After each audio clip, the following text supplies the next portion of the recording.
Hi, everyone. Welcome back to the podcast. Obviously, we have Hans here with us. Do you like master dog trainer or just too much? No. Yeah, I hate the word when people say master. They called me that before, and it creates a lot of negativity, so I don't go there. Yeah, that's I think like master. What is master, right?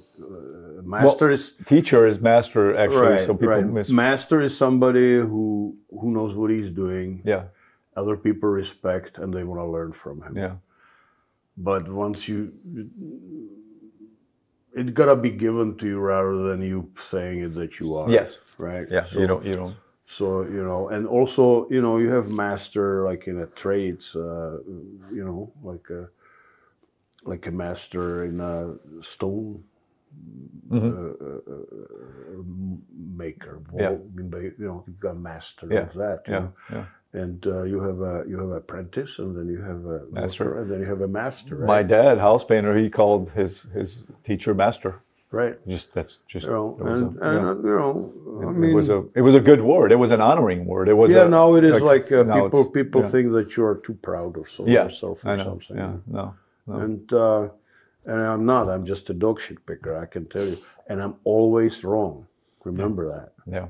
Yeah, Hans likes to say. The moment you decide that you are not wrong, you are wrong. Yeah, no, that's true. Yeah, because when you look at, and I'll work myself to that. Yeah.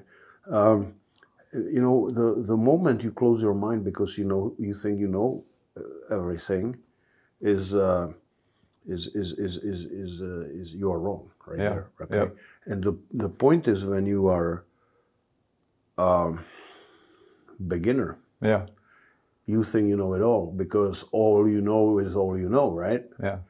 And then suddenly you start realizing, oh, maybe I didn't know about this. Oh, maybe I didn't know about that. Well, I got to think about this because it didn't work out.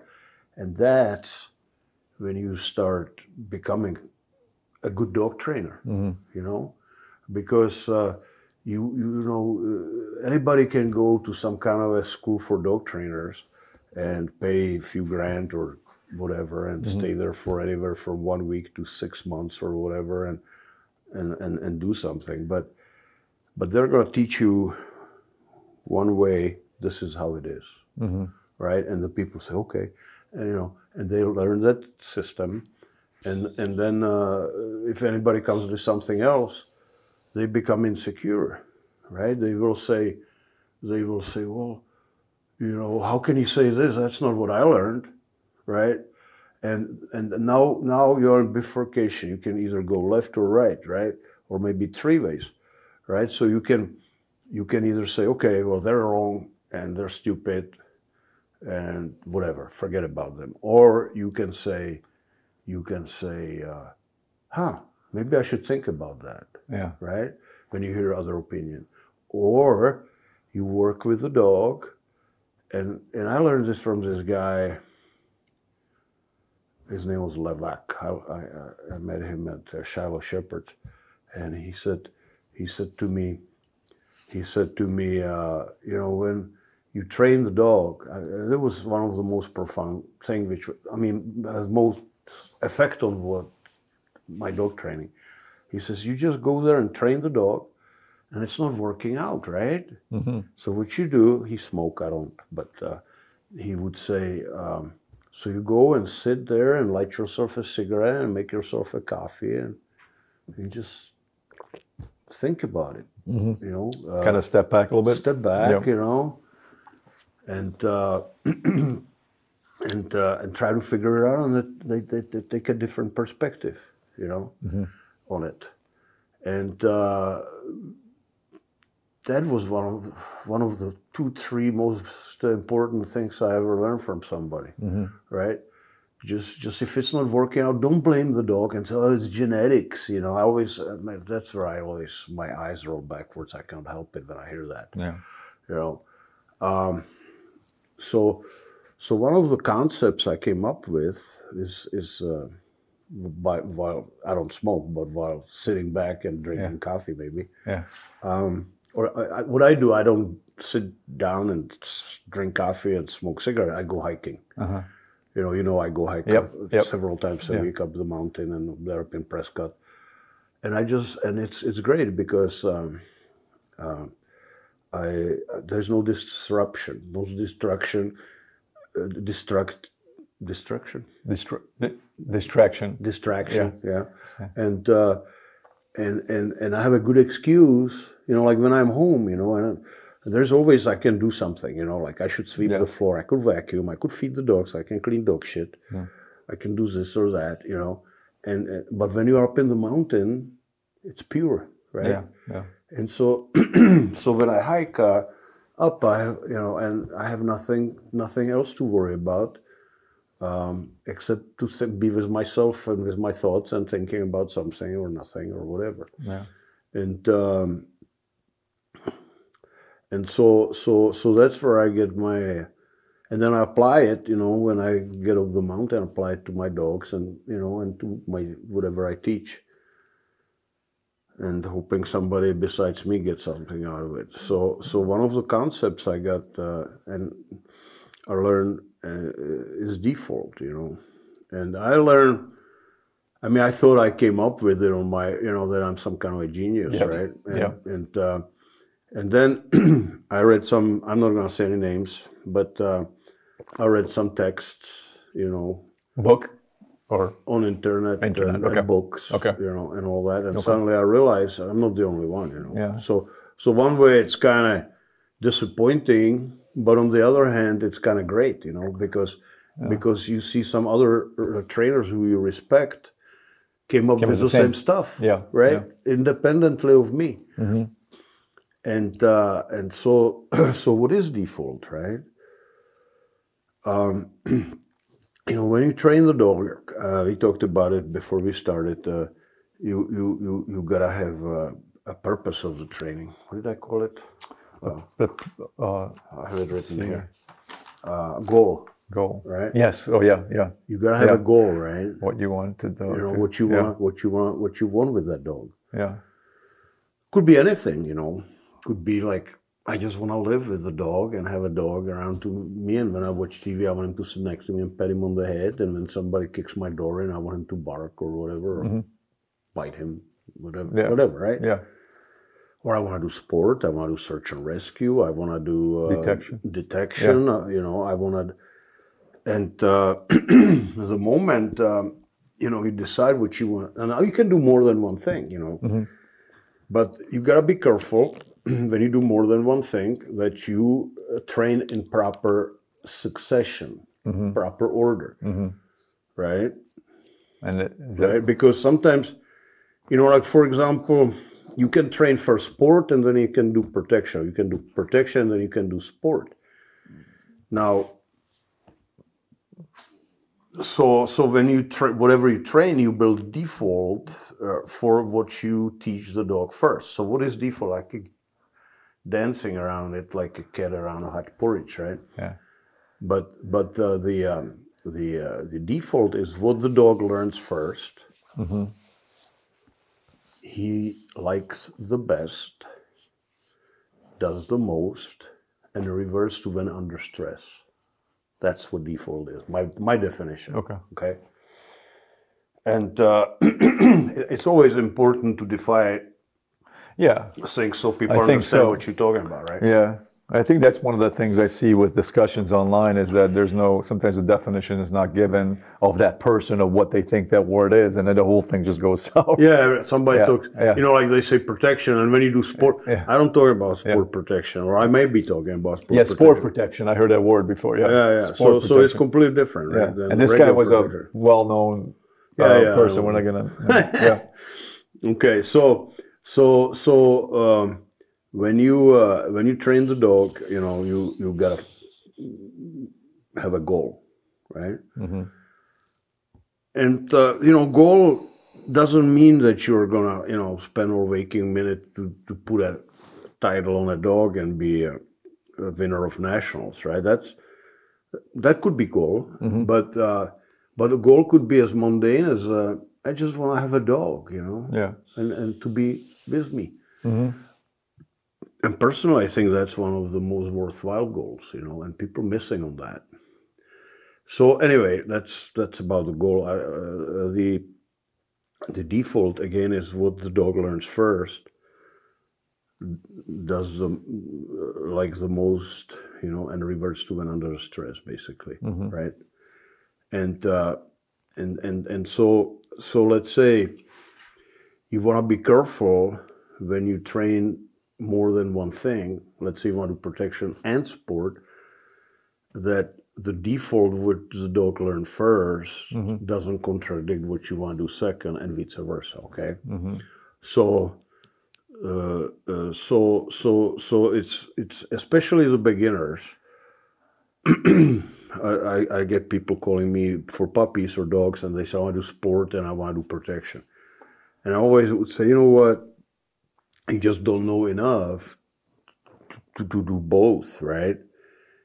Just first start with one or the other, and then you can later on with maybe next dog, you can do the other, and maybe then you can try to put it in one dog with the third dog. Yeah. Right. It's just don't your baby in the woods. That's from Bible, right? Yeah. And you need to eat the soft food first. Food first. Oatmeal. Yeah, rather than have a chewy steak. Yeah. Right. Yeah. Right. Yeah. So don't steak is okay, but you don't want to feed it to 4-month-old baby, right? Yeah. So same thing with dog training. Start with easy, and I think the most important thing is to teach the dog to just be good companion, family protection, family companion dog, and basic obedience. And so the problem with people who do not realize what default is, I'll give you examples so you kind of understand this, right? Let's say you train the dog for protection. Now, this is a common thing which people do these days. They will teach the dog to target equipment, right? And then there is, they target the equipment and so-called build the grip. It always gets me, but whatever. Okay, build the grip. Build the grip, yeah. And then that's good for sport. Right? You want to build the grip and dog target the equipment. Because that's part of the point. Is it point system? Is that it's part of the what the dog needs to do in the competition. Yeah. Right? Yeah. So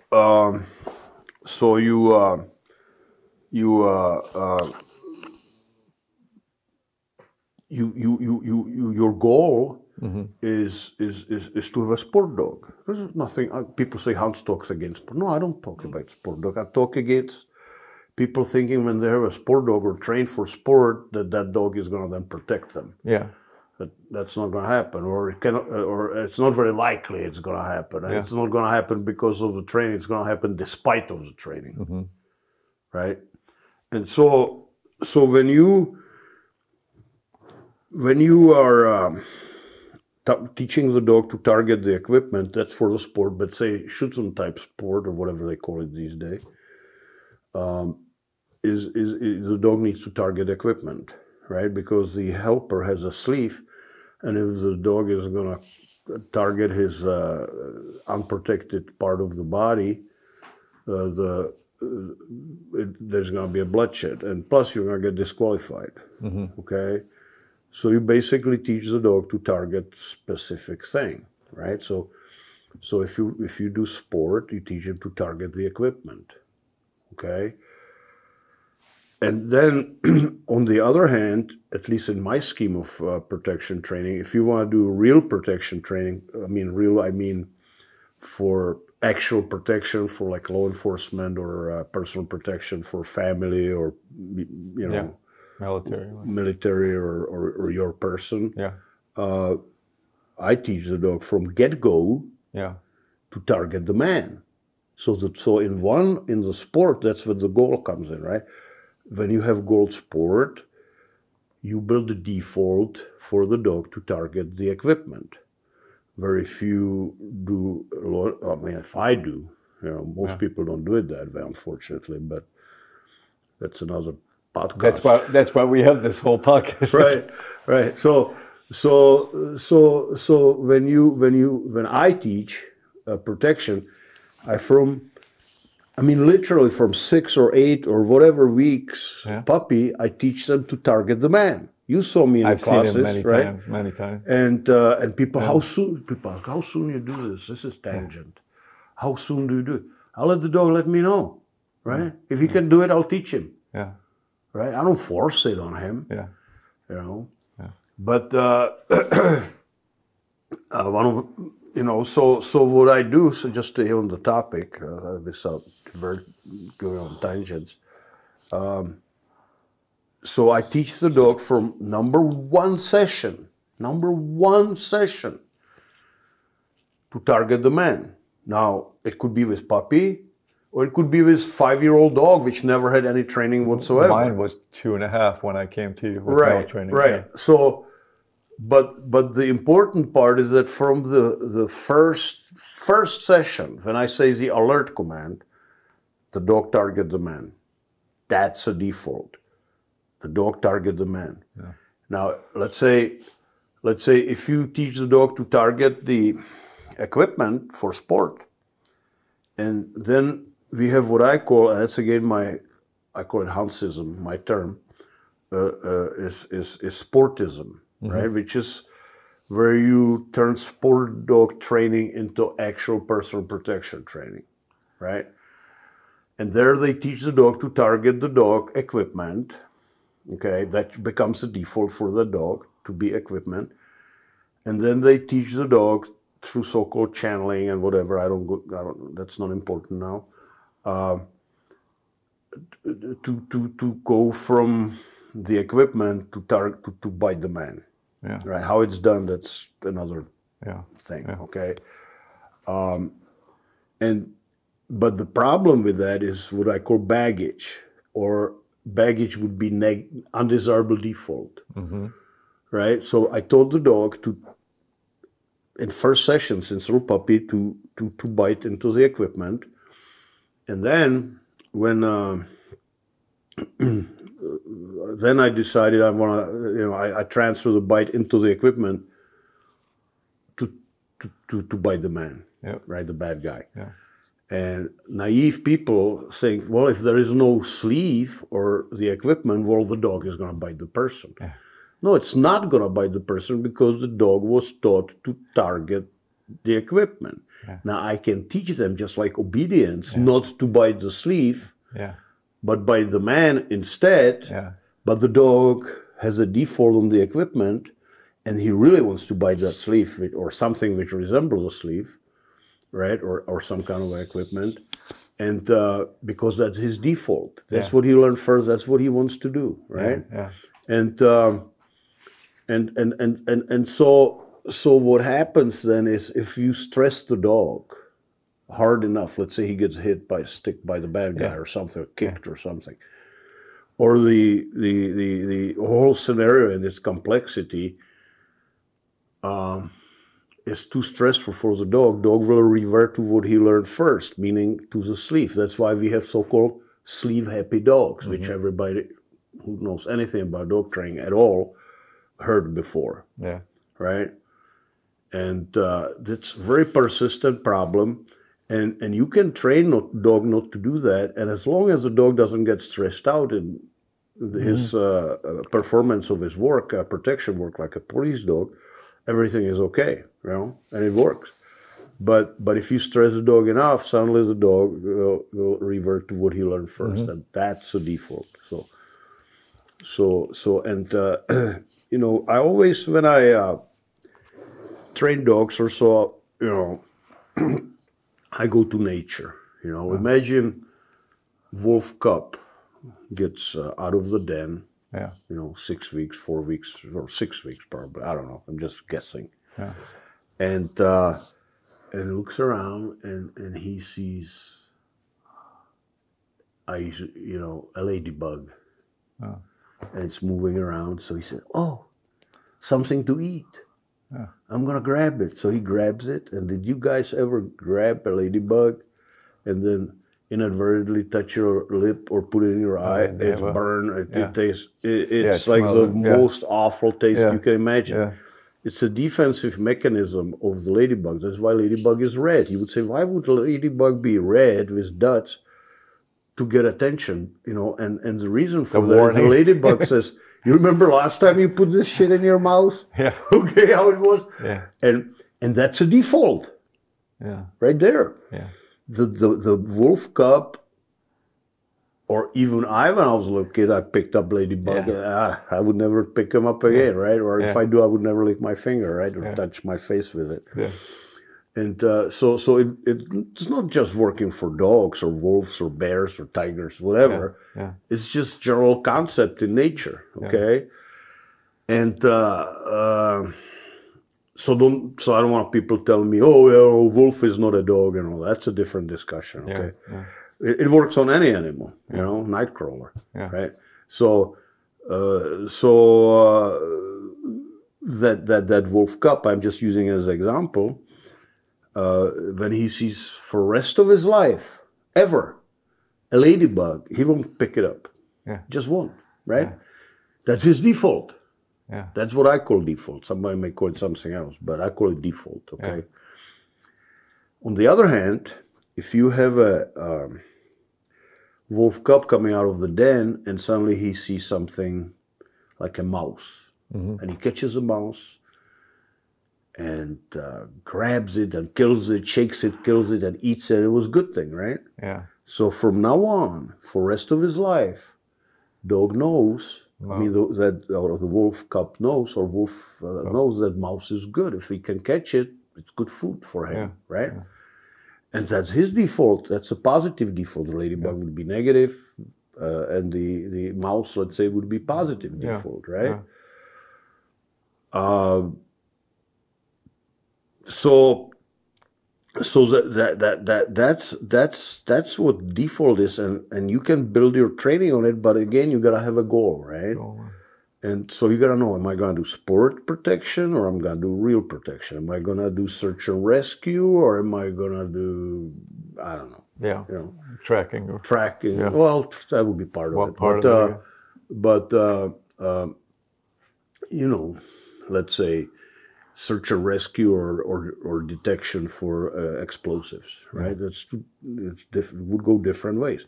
Now, the foundation may be similar, but eventually it's going to bifurcate to two different things. Okay, so while you may having same default for different direction of the training at first, like let's say. Explosive detection and search and rescue, the foundation would be the same, which means you would want the dog to target toys and stuff like that, right? Because the detection is a prey-driven exercise or endeavor or activity, okay?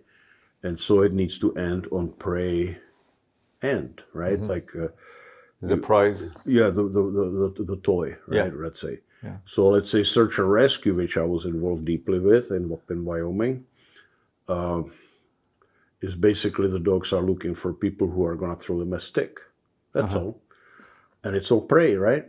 The search and looking for the person, and then they dig the person out of the avalanche or find it, you know, under deadfall or something of trees.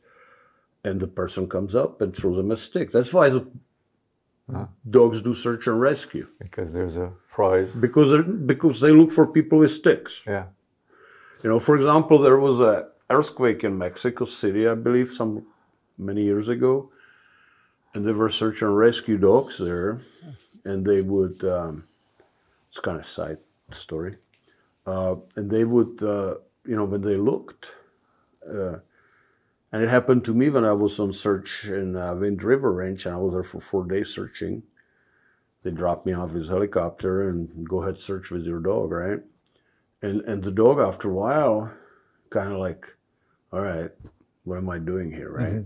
And they shut down. And so what you have to do, it's a prey drive, right? So the search and rescue people up in, down in Mexico, and all that, when the dogs start shutting down, you hide somebody, fake victim, and make him find and so rekindle his desire to search. Okay, and different dogs have different amount of time, energy they spend before they start shutting down, and you gotta know your dog, and you kind of see it on the dog. Okay, but anyway, when you train the dog search and rescue, you know, you build it on default of prey drive, on looking for toys, looking for people with toys. With detection of, let's say, explosive or narcotics or whatever else detection. Okay, I trained dogs for U.S. Customs for money, to detect money. And we went to search in Douglas for money, and my dog found cocaine. A big brick of, 10-pound brick of cocaine, because the money on it, had has a cocaine on it, right? And so what I'm saying is, make sure that your default is correct for whatever training are you gonna do. Okay. Yeah. And so if you do sport, don't teach your dog, for Pete's sake, to target equipment. I mean, if you do not want to teach sport, do not, and you want to do real protection, don't teach them to target equipment. It may or may not backfire on you when the dog gets under stress. Yeah, I see that in training. Now there are, and you can go the other way around and have a sport dogs, right? And then you want them to target the equipment, right? But there's other defaults, like not just what to target or not to target, but also what drive you're gonna work the dog in. Okay. So let's say in sport, you mainly work the dog in prey drive. Yeah. Right? And I just watched a video today. It's pretty sad to watch, actually. It shows German Shepherds, a lot of them, several, 5, 6 of them on that video, failing because the decoy came up hard on the dogs. I mean, the helper. The stress. You know, and the stress a lot out of the dog, okay? And the dogs were never trained for that, so their default didn't go there, so they never knew what the heck it is, right? And they failed. They would not bite, or they would came off the bite and all that. And the reason for that was, I actually wrote a little thing on it, is that dog was trained. Most of the dogs these days in sport are trained for fun and happy dog and prey drive, you know, and no stress. It's a game, and dog needs to be happy, and it looks good when you know what the problem was. This guy, he was from Holland, and he was a badass helper, and he stressed crap out of the dogs, right? And the dogs, and he flipped them into defense drive, and those dogs were never trained how to deal with defense drive. Their default was to work in prey. And so when you flip them into defense by a lot of stress, the dog didn't know what to do and failed. Right? So there's many different kind of defaults you gotta consider, and it only comes with your experience. To know, and that's why you need a good trainer, whatever that is, which understands if you choose the wrong default where it's gonna go, right? Now I know of group in Canary Islands and in Portugal, and they train dogs for sport, but they start them in defense, right? As a matter of fact, they told me not to mention ever their name, so I won't. That's fine. Yeah. But what they do, they would put a leather jacket, like a welder's jacket, on some brave soul, and put them in a like an enclosed room area kind of thing, and they would send the dog at him and make the dog to bite them in the chest in that leather jacket. And they put the dog in defense, and the dog did not So the dog was taught to target the man at that moment, right? I see. And it was, and then they start doing sport dog. That's what I talked So it about. was only the jacket, no other equipment around? No, there was no sleeve or Okay, so it anything looked like that. just a person. Just looked like a person, and the dog didn't realize the jacket or whatever, right? Okay. He thought he's biting the person. The jacket was just to protect the helper. Yeah. And he would teach them. They did it like doesn't take much. Remember, first time you can only make one first impression, right? Yeah. So they gave the dog a command, and the dog came, and they teach him to target the middle of the chest, because that's where your sleeve kind of gonna be there if you do Schutzhund type training. And so the dog would bite that guy in the chest, and sometimes the guy was bleeding and all. As I said, he was a brave soul. So the dog actually could feel the muscles and all that under the leather jacket, right? Yeah. So the dog got alert command, attack command, and then there was this guy, and he had to kick his ass for real, right? Yeah. And then, and only then, they teach him to target the equipment. See, so the default now is what? It's the man. The man, yeah. Right? Yeah. Now you take dog like this in a Schutzhund field. Now you got to teach him to target the sleeve, of course, right? Yeah, but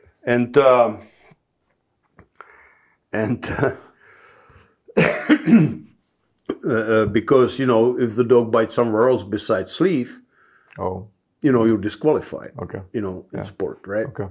And so they would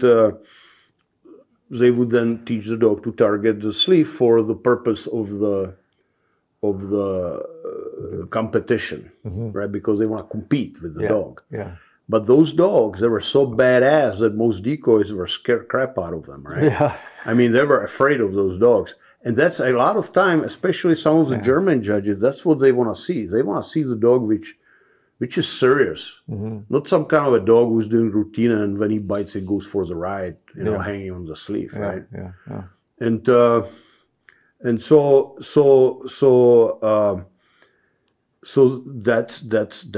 that's caused by, in sport in this case, for a default where they taught the dog to target the man, and then they taught them to you target the man, and the best place to target the man is a sleeve. You understand the difference when target the sleeve and the man is just a buddy who brings you toy of a sleeve into the thing, right? Yeah. And I remember one dog, I can say his name. I think the people are dead now, so I can bring it up. His name was Shiran, right? The Czech dog. He was a badass German Shepherd. I mean, badass. He and I sold him to a guy. I'm not going to say his name. Some people may know who he was. And Shiran, I don't know if I sold him or if he had him. I was going to the Schutzhund club, and they tried to make Shiran into sport dog. But he came from Europe with default to be badass, I kill you, protection dog. Okay. Yeah. And so the dog... I can see where the story's going.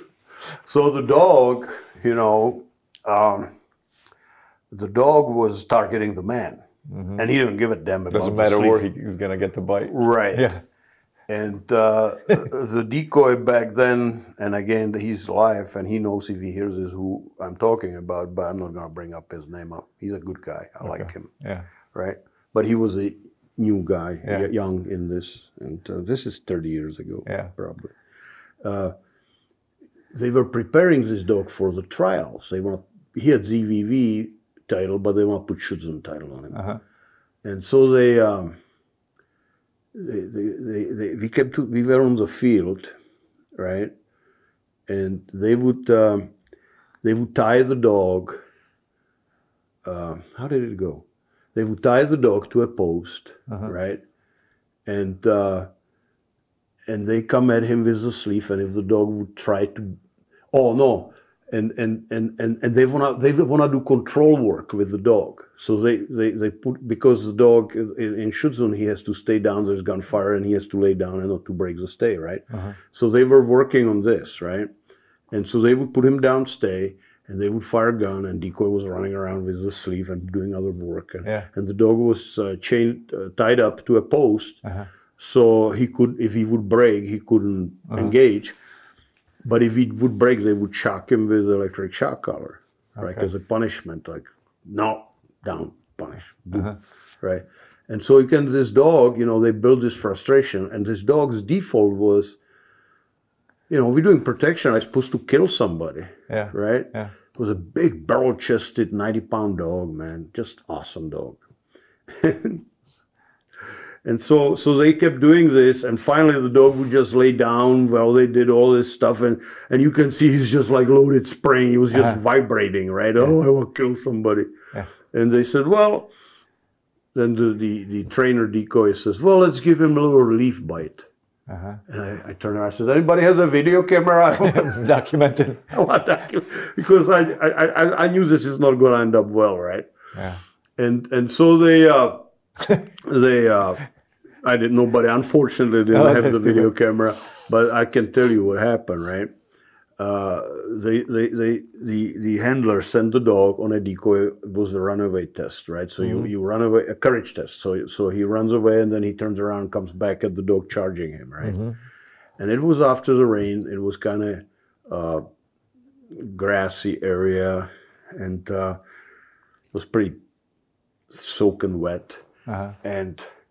And so the decoy runs away, and the handler let the dog go, and the dog goes, right?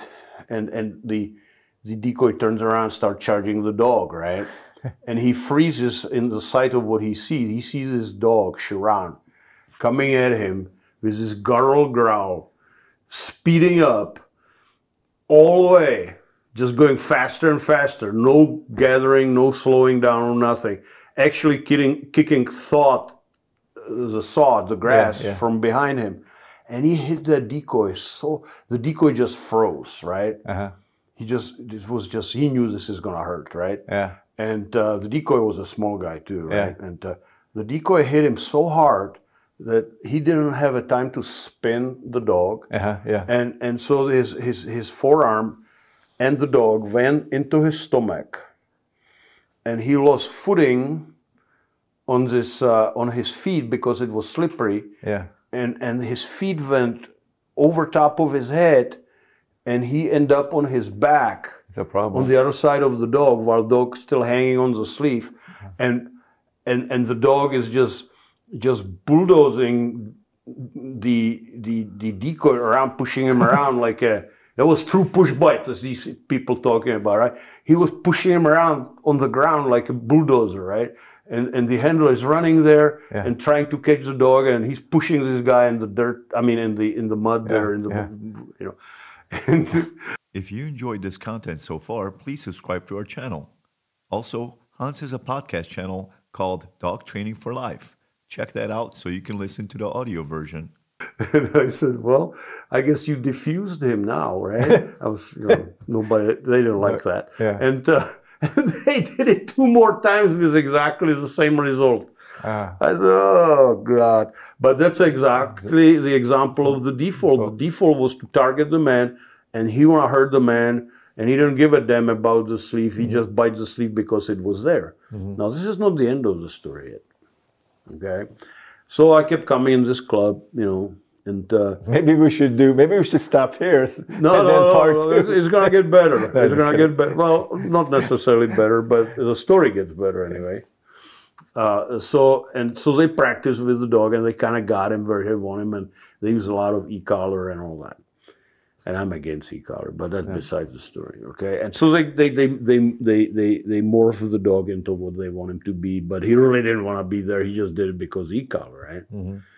And so then there's trials coming up, right? And it was a Phoenix shooting club, and I approached the handler, and he didn't like me, because because I told him what I thought was true, right? And he didn't want to hear it. And so I, but I felt, because I knew this is going to be a disaster, this trial, right?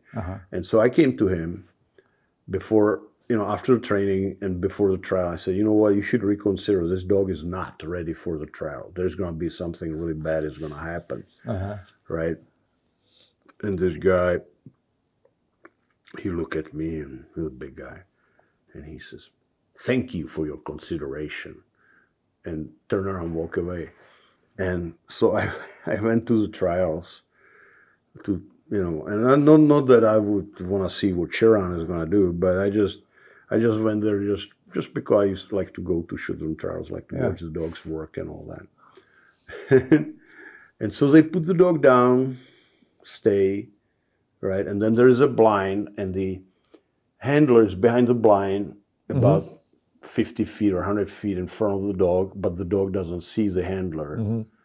And the dog is on downstairs while the other dog some other dog is working the routine of obedience. And during that routine, there's a gunfire, right? And so the dog now doesn't have an e-collar. He's not tied up. He doesn't see the handler, right? And on top of it, there's a gunfire. I knew the dog is gunfire aggressive, right? Now, there was a judge standing there with his clipboard, and the guy with the gun was standing behind the judge. And so the judge was kind of almost perfectly between the dog and the guy with the gun, okay, blank gun. And so the obedience is going okay, and then this guy's supposed to fire the gun, right? So he comes and fires the gun.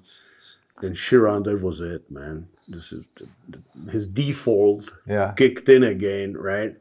And he charged in the direction of the sound of the gun, and he didn't know the gun is being fired by somebody else, but he thought it was the judge because the judge was right between the line. Yeah, and the judge just put the clipboard kind of in front of him, and everybody yelling, John, call your dog, and John standing behind the blind, and doesn't want to come out because he knows when he comes out of the blind, he's disqualified. But he was already going to be disqualified anyway, right? But he just stand there, and the Shiran completely free of any encumbrance of e-collar or leash or tether or anything, or the handler yelling at him, is going, and he hit the judge through the clipboard and bit him in the stomach. And again, bulldozed him a little bit around on the ground until, the handler came there and got him off and all that. Needless to say, Shiran was disqualified for life. For life. And I don't know what happened to the handler, but he had pretty good, the judge had pretty good 4 puncture wounds on his stomach. And he was, I think, from Germany, and he was good sport. So he didn't, but the dog was disqualified. And this is a typical example of default, under stress. Dog was stressed out, and how he reverts back to what he was trained first. And this dog was trained first in Europe, in Czech Republic, Czechoslovakia back then, to be a police dog. Somebody shooting at you, he goes, man. And it's called, it's called gun aggression, and it's not necessarily that good, but this dog just happened to be gun aggressive. And even so, I warned the handler, to be careful that he's not ready. He says, well, thank you for your consideration, and kind of like, you imbecile, kind of, he could just have add to it, and it would, that was his attitude. And that's how it ended up. So this is a good example, of how you can, how the default kicks in when stress comes in, and nothing matters, man.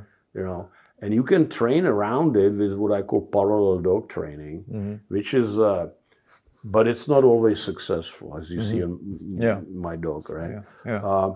And parallel dog training is dog training which is trained in 2 different venues with different decoys, different commands, different equipment, different everything. And it's like 2 railroads, and they never touch each other. So you have a sport rail, and then you have a personal protection rail. And I have a dog. His name is Sarko. It's not the Sarko Pomer or whatever, the Czech dog, but it's my different Sarko. And I tried to do the parallel dog training with him, but you know, he had a different owner before me, and he was taught to target equipment, right? And I could not make that dog to do parallel dog training, you know, meaning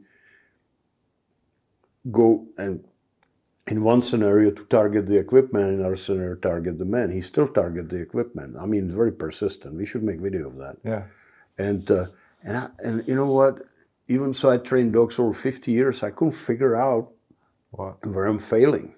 You know, how can I not switch the dog? You know, how can I not do parallel dog training? Okay, to target equipment, man. But the reason for that, I realized, is that the dog was trained exactly the same way as I do, except he was taught to target equipment. So I really didn't do parallel dog training. That's it. Any questions? Any questions out there from you guys? Yeah. No, it's great stuff. Yeah, there's, I mean, all these podcasts or topics that kind of, that's what we're going to do, different topics, because they all interconnect ultimately. Right. And we're trying to document them with the videos. Yeah, that's what we're doing with if you're listening to this right now, we're not sure if we have the videos out yet, the personal protection videos yet, but it's there should be out by the time you listen to this. Yeah. So, but yeah. Well, we have most of them done. Yeah, most of them done. So yeah. Well, yeah. Thank you, Hans, and thank you. I hope I described the default well. Yep, definitely. Okay.